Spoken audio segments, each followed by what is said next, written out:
So, someone requested I do an update on Tomlinson, who, if you don't remember who Patrick Tomlinson is, he's the silent stalker child stalker.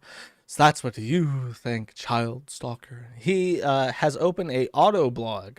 He wants to talk about cars because apparently his father was a traveling salesman for Lucas Oil, and his mother hand-stitched custom leather interiors for a lowrider shop in Riverdale, California.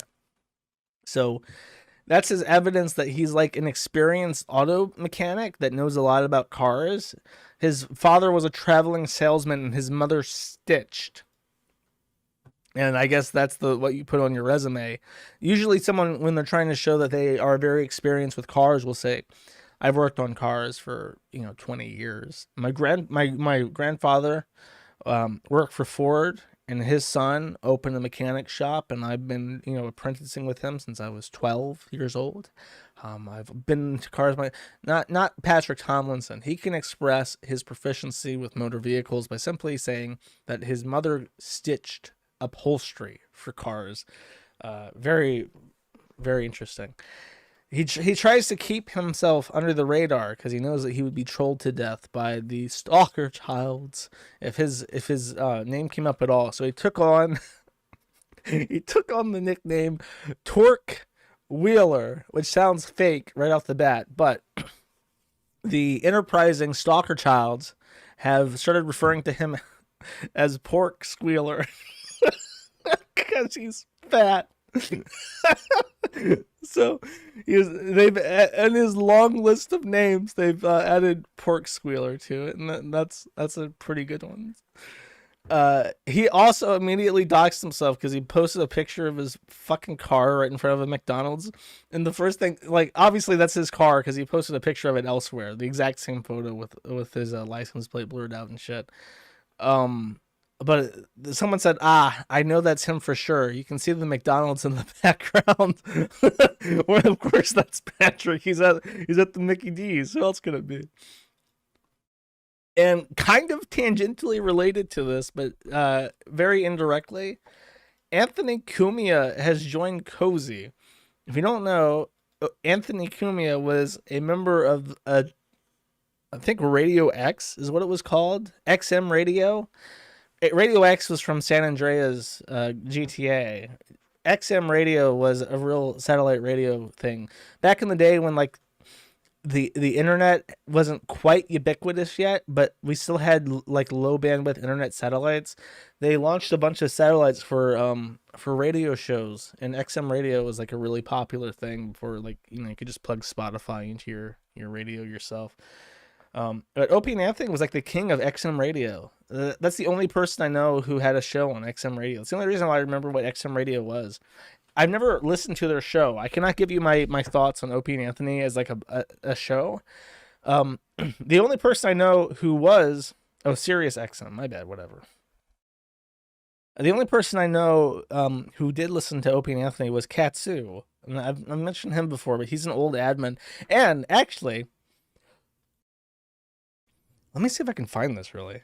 I didn't even think about this until just now, but it would be fun to bring up. Anyways, Katsu was a closeted conservative Republican who became a tranny and then quit my website. He was one of the first administrators that we had. Shit. I saw this post a while ago. It's been suspended? What the fuck? There was a Reddit account claiming to be a former admin of the Kiwi Farms, and it was in like a transgender subreddit.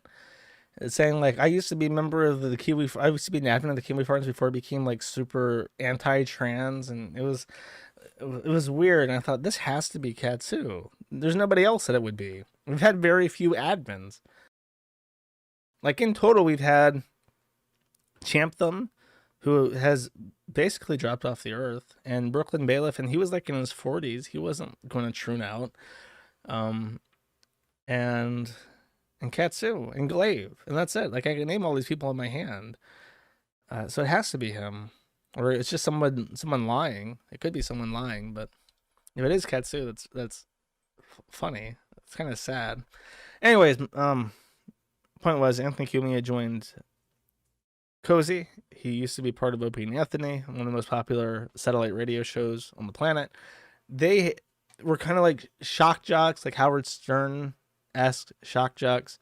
And then they split up at some point, like in the last 10 years. I remember Katsu talking about it in chat when it happened, and it created this weird void of like hate watchers who love to watch like the downfall of both Opie and Anthony.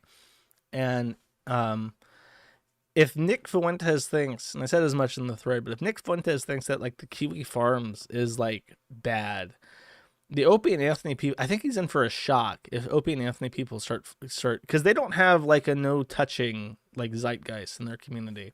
If you can fuck with any of the Opie and Anthony extended universe, like Patrick Tomlinson, you are fully in your capacity to do so. So he might be a little bit surprised with what kind of baggage is attached to Anthony. Anthony is, from what I understand, people call him a pedophile because he said something like the statute of limitations should be reduced to 13.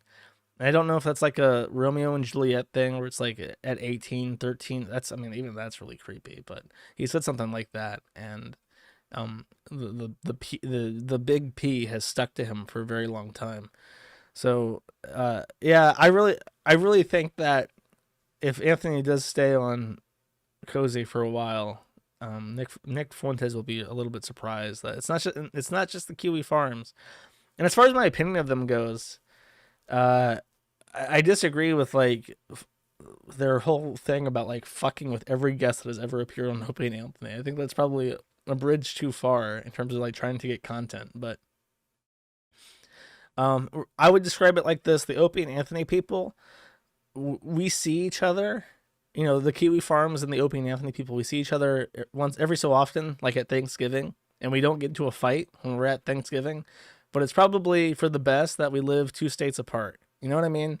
I'm nothing against them, and the occasional crossover is welcomed and can be fun, but there is an 8-hour drive between our houses, and that's probably a very good thing in the long run.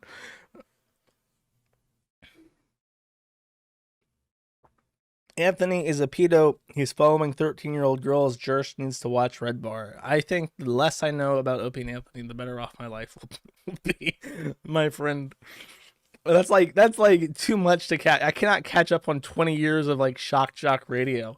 The closest I ever got to that is I listened to every episode of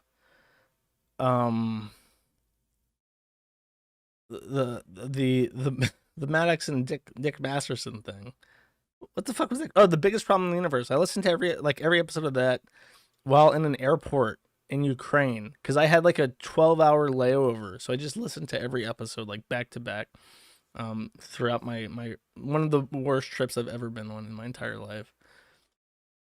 Anyways, that's enough of that.